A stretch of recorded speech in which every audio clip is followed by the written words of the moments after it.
A wonderful good afternoon to all my participants, students, research scholars. Indeed, I'm happy to meet you again and again. This is the second day, fourth technical session, and today we have very resourceful resource person. I should say a resourceful resource person, a young teacher, a dynamic lady, and committed to student community welfare and working for not only student community, for other stakeholders of the society. And here we have with us Dr. Anbumani Armugam, and she is from Chennai. And right now we are connecting Anbu Madam with Chennai, and ourselves we are sitting in Annamalai University. And before going to uh, opening up this session, a right topic has been chosen by Anbu Madam, that is training on stress management. So stress is pervasive and at all level, whether the children are the middle age level or the upper age or even the older people, elderly people, the level of stress is varied, but stress is pervasive in all level. You can see the school going students, they're having the stress. But once when I was a student, when I was school students, not that much of a stress we had in our school days life. But here technology is available, the teachers available, counselors available, government and state are doing wonderful job in easing the stress among the students and other community. But despite all the efforts, the stress is existing in student and others community level. Now, stress is nothing but, my dear friends, how you are reacting to the particular situation. For example, when you are walking in the street, when somebody in poverty, and it affects your mind, it affects your body. When you are reacting to that particular situation, then your stress level is increasing. So don't worry, minimum stress is important, level is okay, but when it is exceeding the level, it harm and it kill your body. So here our research person is ready to talk about the very useful and pertinent topic, stress management. And this is one important, as rightly pointed out by our dean, faculty of arts, Dr. Ram Gopalan, rightly pointed out in the inauguration of the session. Stress, time management, public speaking, preparing for competitive examination. So these are all very essential topic which the department has included in the life skill training program. So hope, madam, we have more than 100 participants. The 100 participants are in the group, and the remaining participants, 400, 500 participants are listening your lecture through YouTube live also.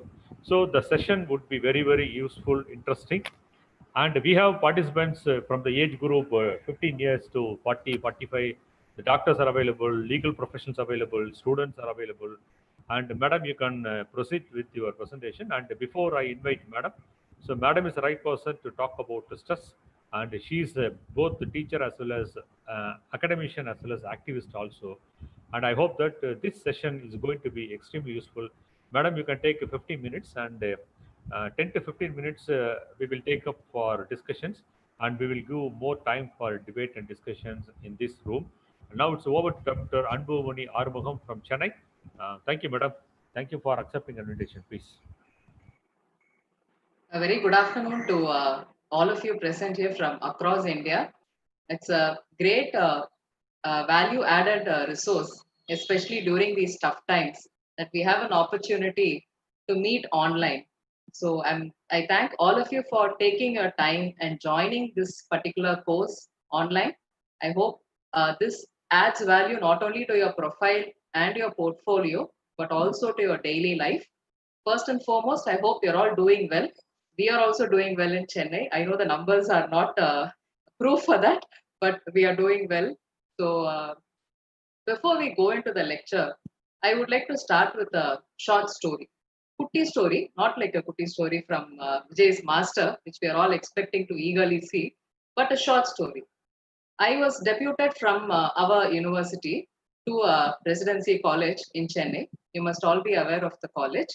I worked there for the last 3 years.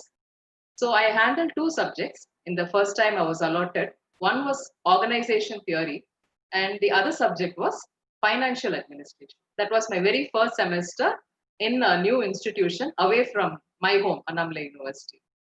So, first time when you are seeing students from different backgrounds, of course, there are only 25 students in a class maximum in the MA class. We have an MA course there. We don't have UG in Public Administration in Presidency College. So after a week or so, I started handling the new batch. The first years also joined. Initially, they come in late, right? Only the final years will be there.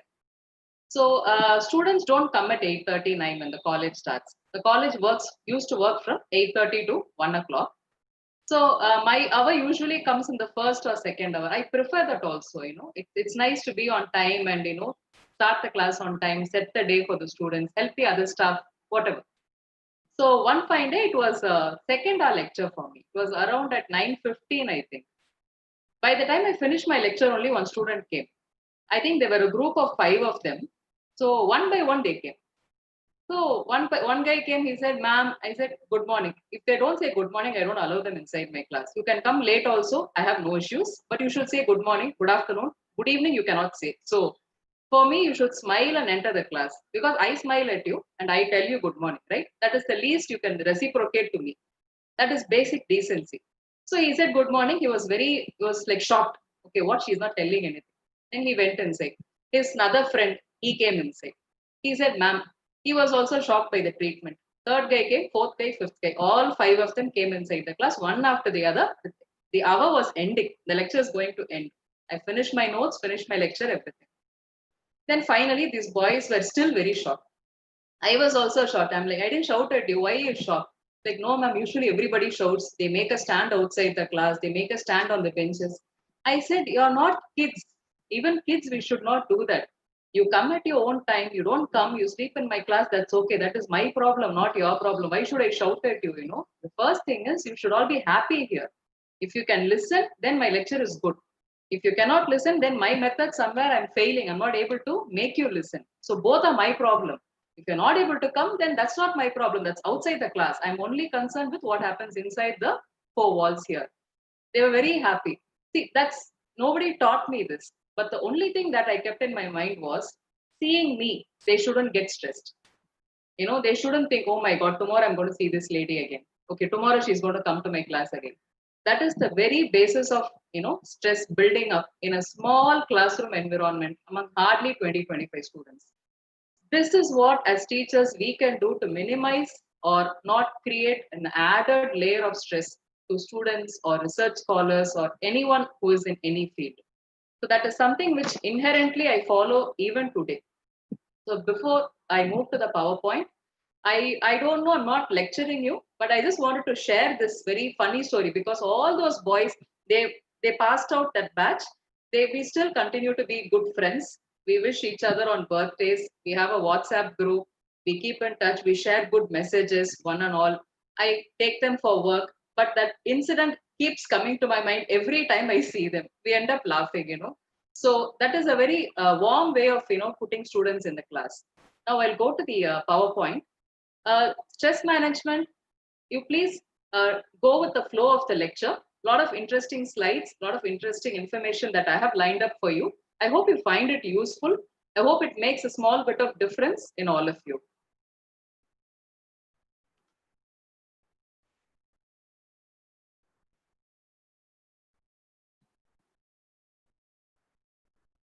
Just please bear with me. I'm sharing the screen.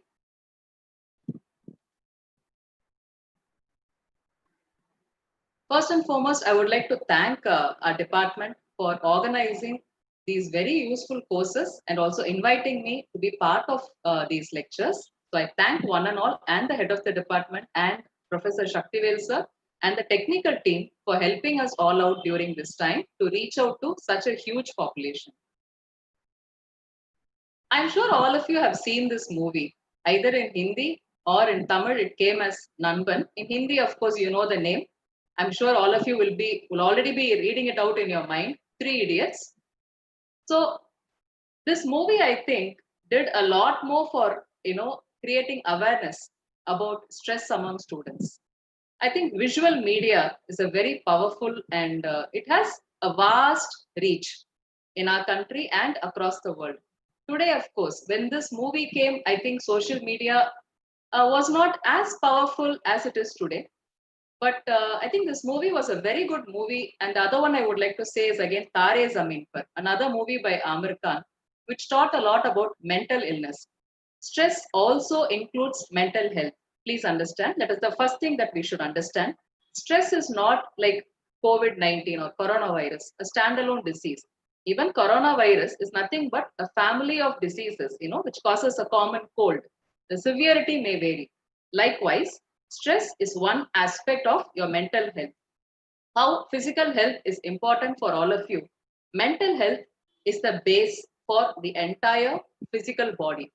If your mental health is not in sync with your physical self, then the chances of you not being healthy mentally, it will actually affect your entire physical, internal and external structure. There is science which supports my statement. For example, if you have diarrhea, someone who has high stress can actually have diarrhea. Someone who's very worried, very worked up can have stomach ache. So your internal organs are also affected by the way your mental health is, there day in and day out.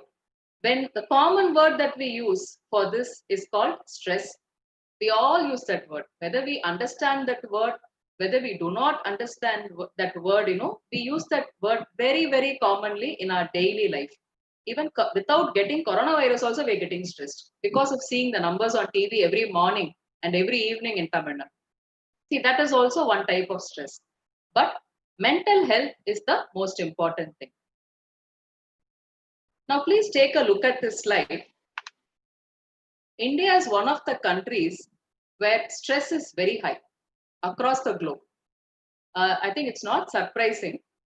In fact, a 2019 survey by Cigna TTK Health, it reveals that 82, please mind you, almost 82% of the population is under stress in India.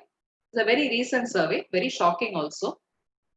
And the WHO, World Health Organization, estimates that not coronavirus, not typhoid, not AIDS, but depression to be the second largest illness in the world by 2020. We're already in 2020. This report was published 3 years back. And we cannot deny the fact that, we are on the way. So many people, many countries across the world are battling mental health illness, and they're all struggling. Now, the last point in the slide is something that I would like all of you to make a note of. So how do you care for someone who has stress issues? By merely giving pointers, by merely giving examples, we cannot handle stress. Stress is a disease. It is an ailment. We will talk about it later. But who will treat the ailment? If you get a disease, you go to a doctor, you go to a clinic, you go to a naturopathy person, Unani person, you can go to Siddha, you can go to homeopathy. But if you have stress, where will you go? India has only 3,000 psychiatrists who are practicing, 32,000 psychiatrists are needed actually. But India does not have that amount of psychiatrists to treat the population which is under stress. So see the gap that is there in the number of people who suffer from stress and the available treatment, the possibility of treatment, is very less. And among them, most of the practicing psychiatrists are concentrated in the metro cities. So what about people in the rural areas, in the semi-urban, semi-rural and rural areas? Where will they go? So now, please look at your left-hand side. What causes stress? So in India, 41% of stress is caused among the student population. The student population may be school education or college education or higher education, those who are pursuing their research studies, which is very alarming. And of course, among professionals, 26%, job contributes a maximum amount of stress. I'm sure you're all aware who this is. She is one of the famous Indian actresses, daughter of a famous badminton player also, Deepika Padukone. She is the daughter of Mr. Prakash Padukone. She was recently married. She is one person who suffered from a severe form of depression. Actually, not many people come out in the open and talk about it. There are a lot of factors for that. But she was very brave. and she came out and spoke about her personal battle with depression, why she was under depression. Please remember, she was under depression well before her marriage, not after her marriage. That is also something that we should keep in mind. It was the pressure of career.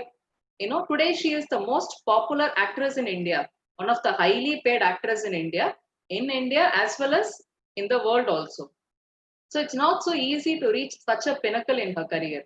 But the price that she had to pay was also her mental health.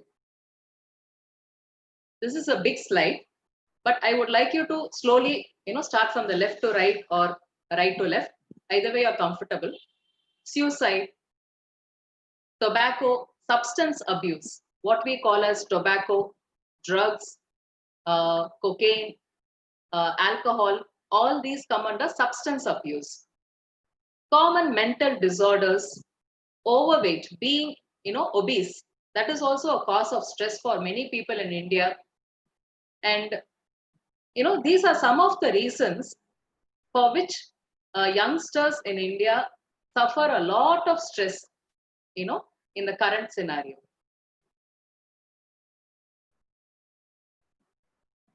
I don't have to introduce all three of them on screen.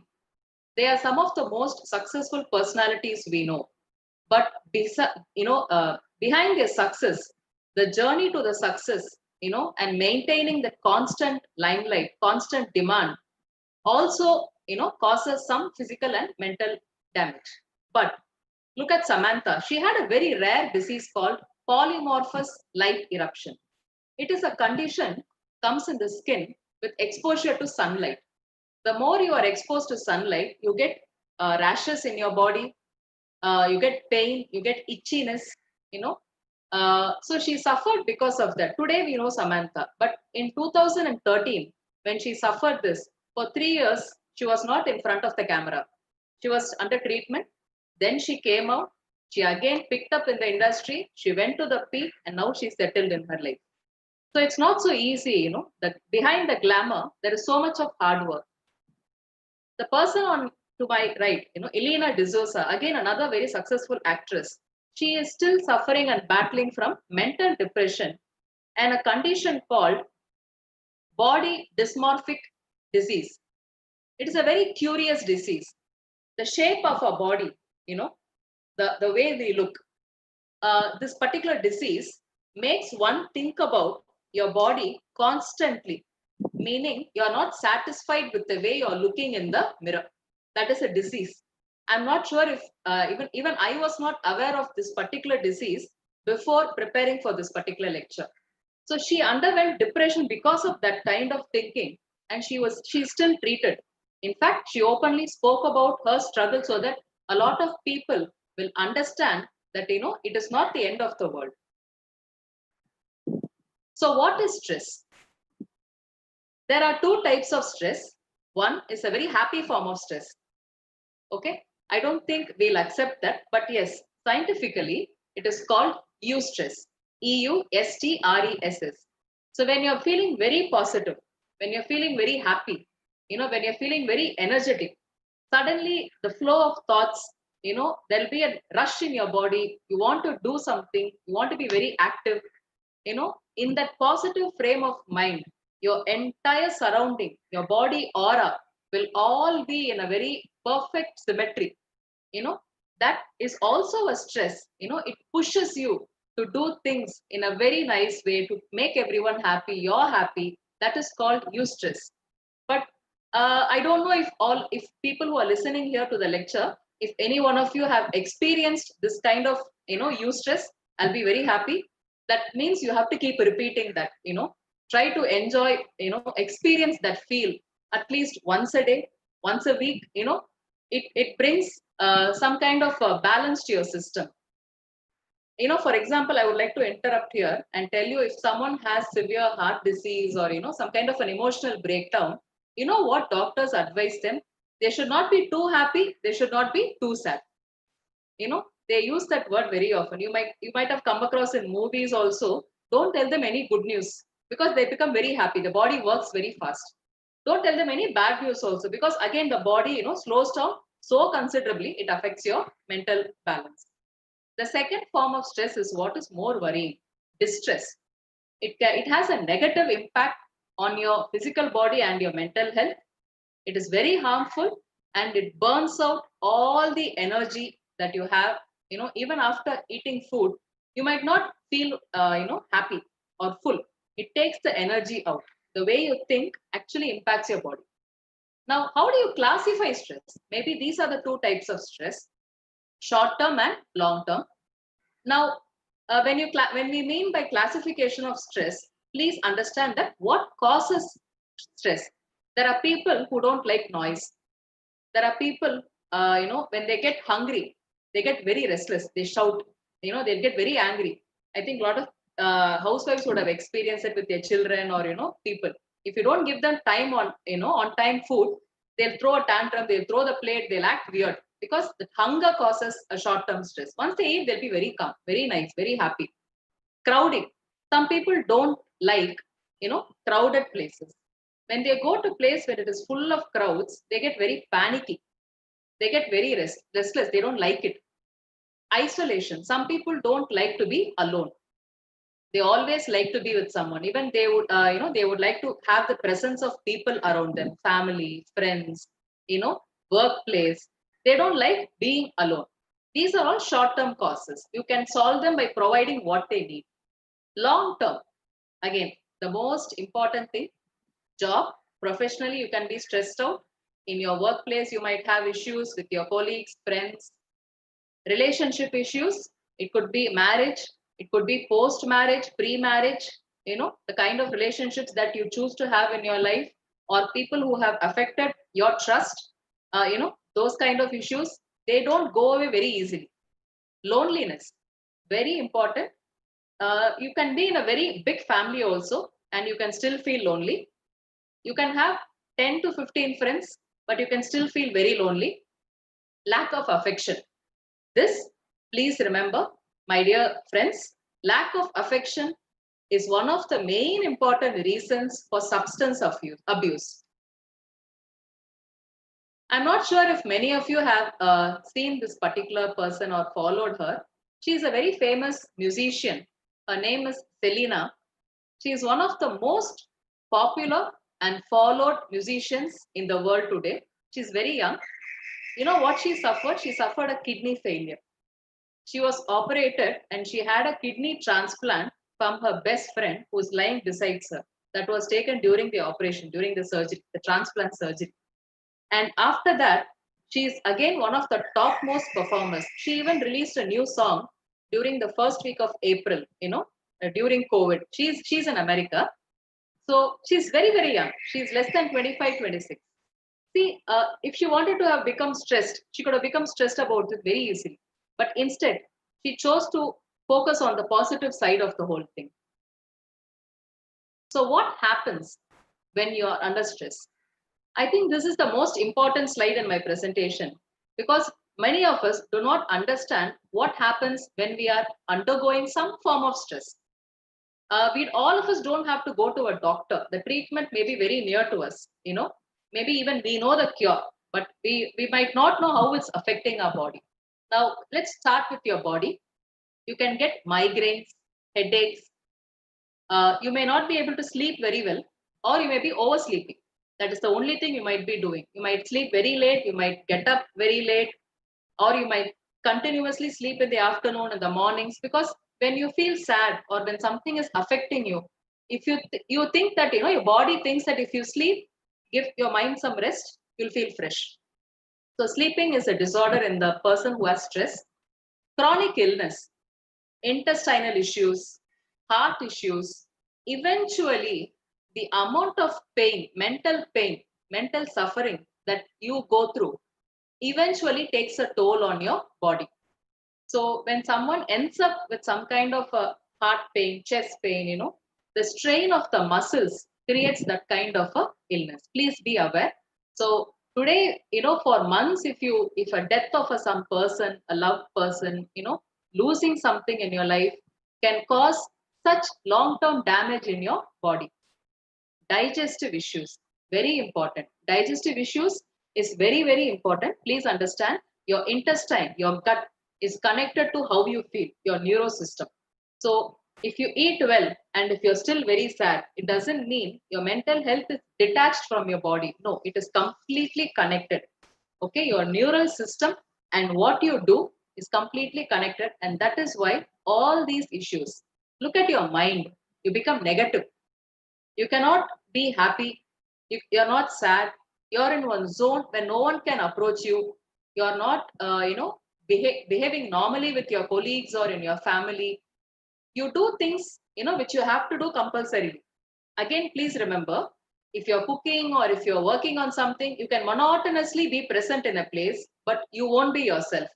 Only people who understand you will understand the difference of how you are when you're under stress. Negativity. You cannot think properly. You cannot make a judgment, take decisions. You keep forgetting. You become absent minded. These are all common symptoms when you're under stress. So, in your behavior, what happens? Normally, when someone is under some kind of stress, they go for drugs. That is the first solution among youngsters that we are seeing today. Not only in youngsters, even in adults. Alcohol. They think that, some kind of an attachment, to these kind of substances will relieve them of stress. But no, unfortunately, no. You become an addict, but your stress is not relieved at all. And clumsiness. You don't want to be clean. You don't want to be neat. You don't want to be dressed up neatly. You don't want to go out. You avoid people. You avoid functions. You just want to be wherever you are with whatever you have. Probably social media. You want to be online, watch movies. You alienate yourself from your surrounding. This is what people under stress do normally. Emotion. You're very easily, you can be irritated. You know, you're you very easily get angry, and even if someone's going through something, you cannot feel for them because no one is giving attention to you. So you don't want to feel anything for someone who knows, whom you know also. You're not confident. You lose yourself, you lose your confidence, you lose your physical body. But all this, I'm not alarming you, all this does not happen in one day.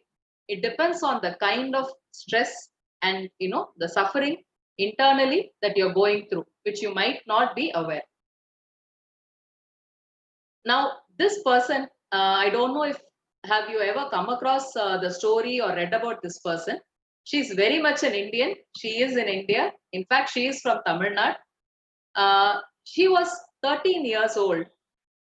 She's born in Kumbakonam, near Tanjavur, but her father worked in Rajasthan, in Bikaner. She was a 13-year-old girl. She was born in 1989. So she's like 9 years younger to me. So she's probably 31 now. That's all. Okay. So when she was 13 years old, just 13 years old, uh, there was a bomb near her house, grenades, two grenades. She picked up, the two grenades in her hand and accidentally put it inside her pant pocket, in her jean pocket. And the grenade blasted. Okay. Just imagine having a bomb in your pocket. You know, she's just 13 years. I'm sure many of you must be having kids or friends who have kids who are that age. And she suffered severe injuries, multiple injuries. She was under hospitalization for 18 months. Okay, 18 months. And she suffered from several conditions: physical fractures, physical injuries, nervous paralysis. I don't know if anyone can suffer more. So she underwent hospitalization. She was discharged. She doesn't have both the hands. If you can see the picture, can you see her hands? Both these two parts are not there. It went off in the blast. It was amputated. Now, what is she doing now? You'll be very surprised. She did her BA Economics honors after this particular injury. She came out of the hospital. She joined college. She finished her school as a private candidate. She joined St. Stephen's College in Delhi. She did her BA Economics. Okay, that's great. What did she do then? She did her MA. She did her Masters of Social Work in Delhi School of Social Work. Okay, that's really great. Is that all? No. She did her MPhil. She did her MPhil in social work. Her thesis won the Best Thesis Award in 2012. You know where she studied? Madras School of Social Work, Chennai. Okay, this is like mind blowing. And she did her doctorate. In 2017, she completed her PhD in social work from Madras School of Social Work. She was actually awarded the Nari Shakti Purashkar in 2018. She is today a motivational speaker. She is invited by United Nations and okay, these are her achievements. Fine. What does Malavika Iyer mean to you and me? A 13-year-old girl, just imagine walking on the road, playing on the road, being blasted by a bomb. She didn't even know it was a bomb. She would have thought it was a ball, you know, a cricket ball or a tennis ball. How she came up in life and doing what she is doing today. In fact, she's going to get married soon. If I'm not mistaken, she's already married. I hope she has a great life. This is, a story which we can relate to happening in India. Right now, she's alive and she's doing really well. So, a story for all of us. The moral of the story is stress should not hamper your physical or mental well being. You can achieve a lot more in life even if you're under stress. How to identify stress? If you have stress or whether you do not have stress, how will you know? This is actually the most important thing because a lot of people will not know that they are under stress. Please understand that. So, one of the most important thing is education. Today, the common form of stress seems to be education. Uh, Being a teacher myself, it is very worrying. And I'm sure, like minded teachers, we are all doing what we can to reduce the stress, for students. But beyond the classroom, why an education system creates a stress for them? Is it because that we have a system where one size fits all approach? That's the word I like to use. So somebody may be good in music, but they still have to study till plus two. They still have to study their undergraduation and then go for a job. Then, if you become a musician, I'm okay. So, this is the kind of expectation that every individual has in our society. That itself is a beginning point, a tipping point for starting of stress.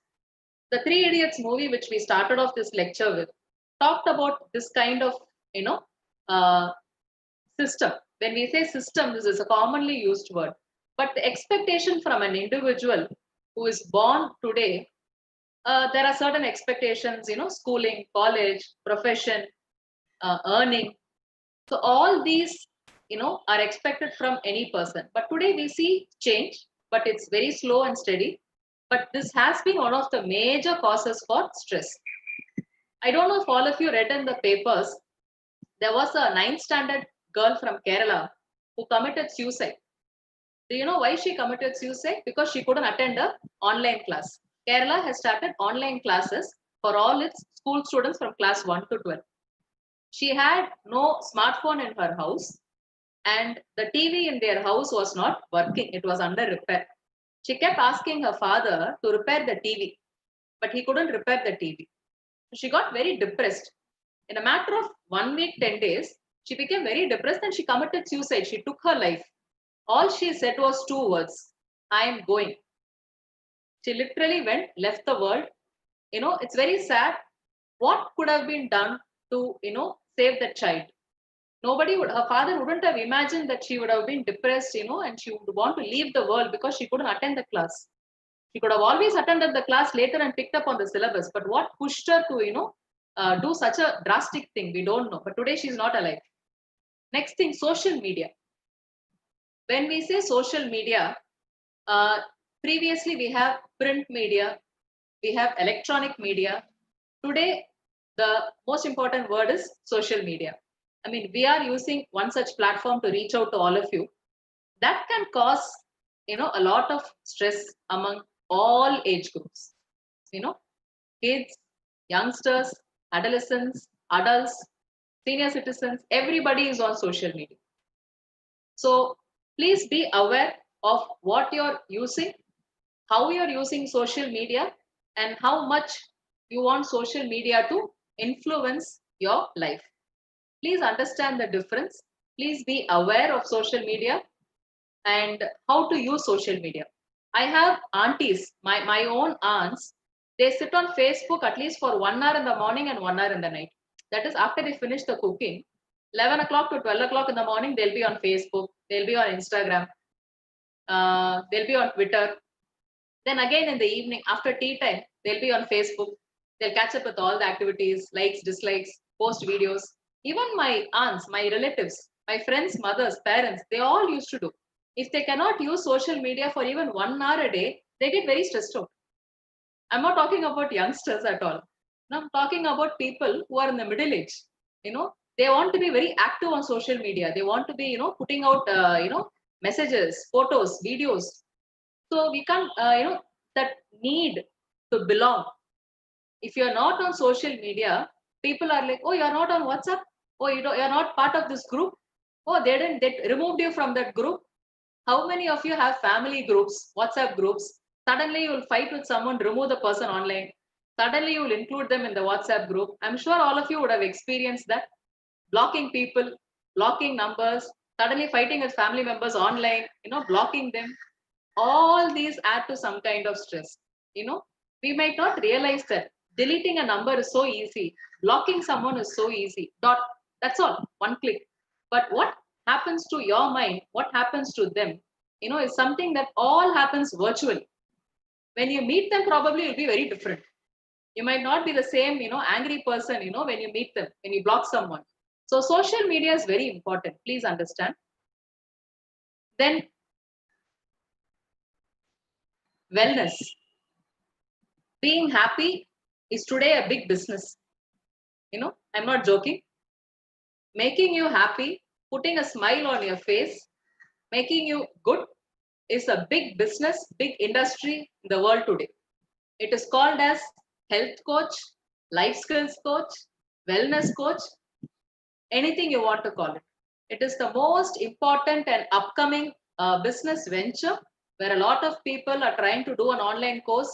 They register online, take sessions for you, train your mind, train your body to be happy. Okay.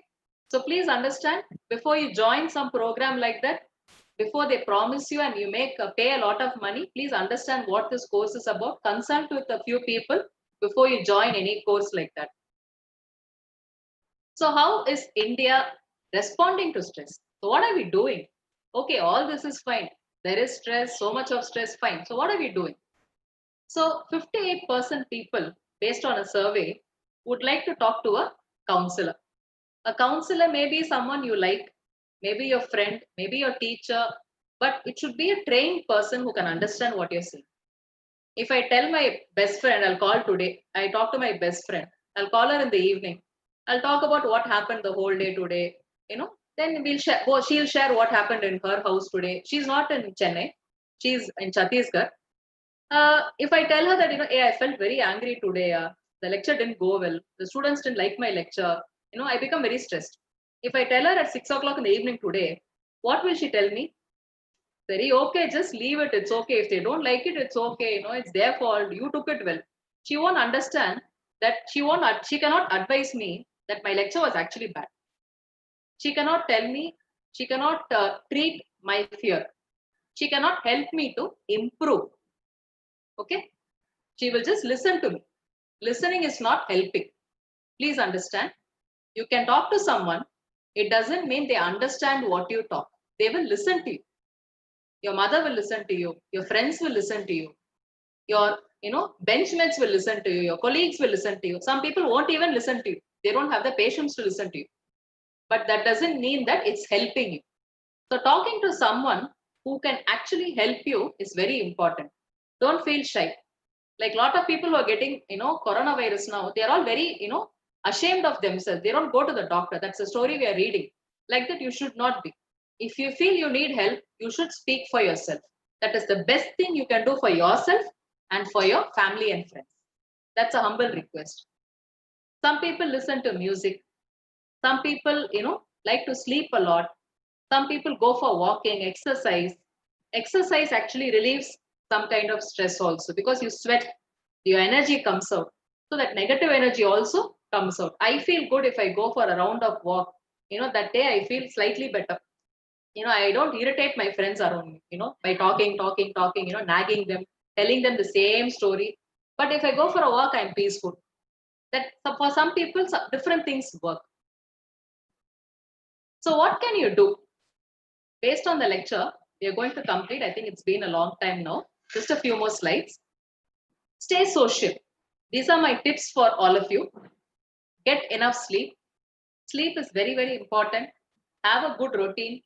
Make sure that you finish your daily work at least by 10 or maximum by 11 o'clock.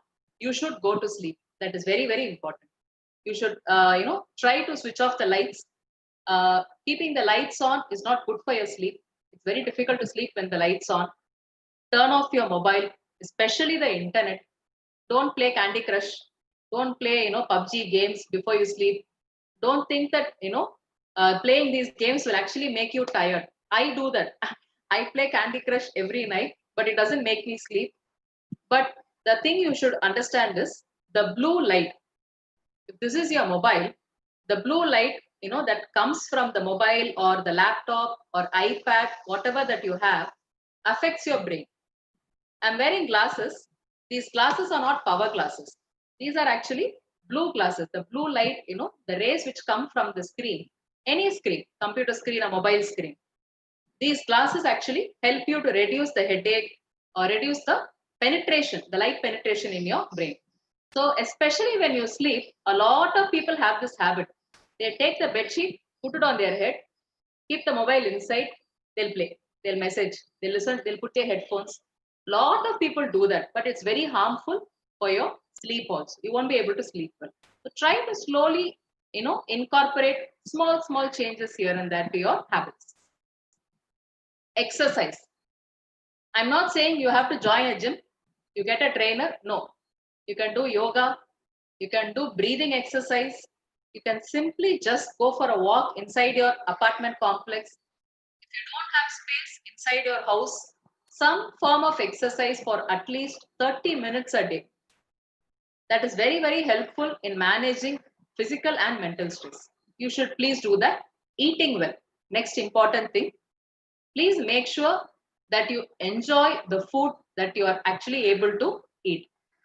Not many of us have the luxury. Not many people have the luxury to have 3 meals a day or even 1 meal a day.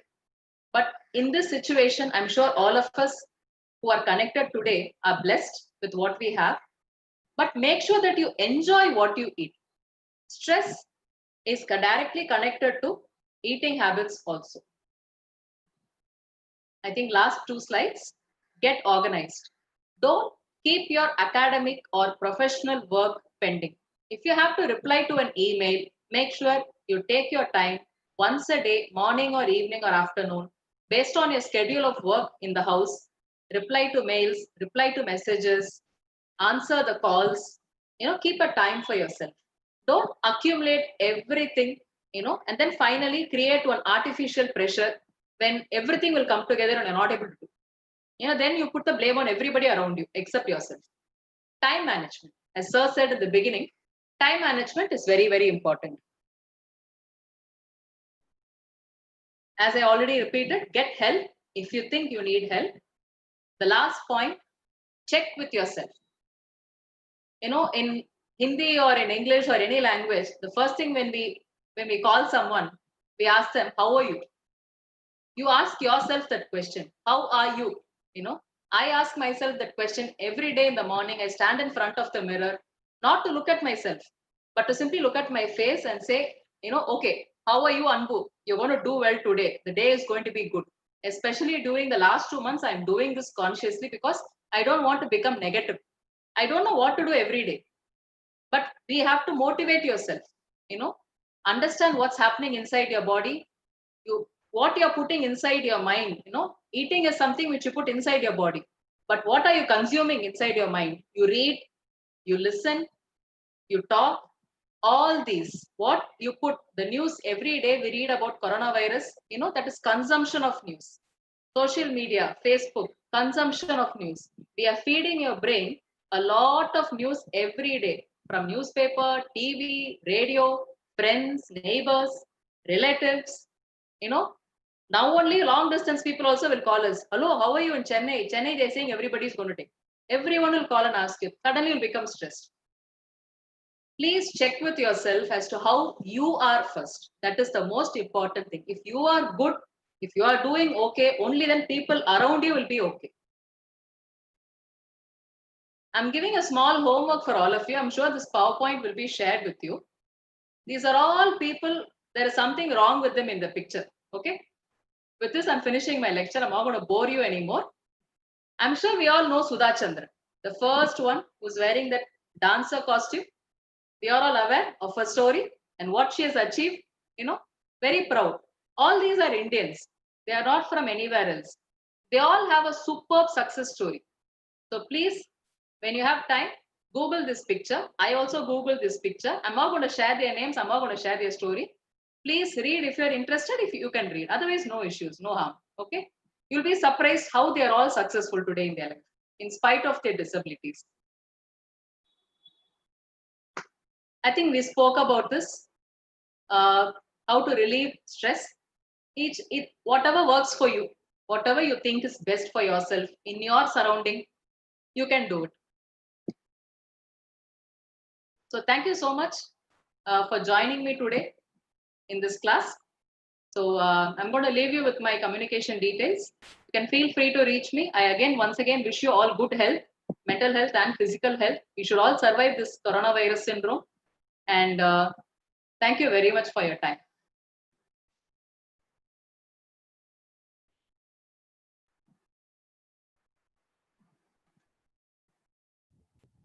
Shall we have discussion? Hello, madam.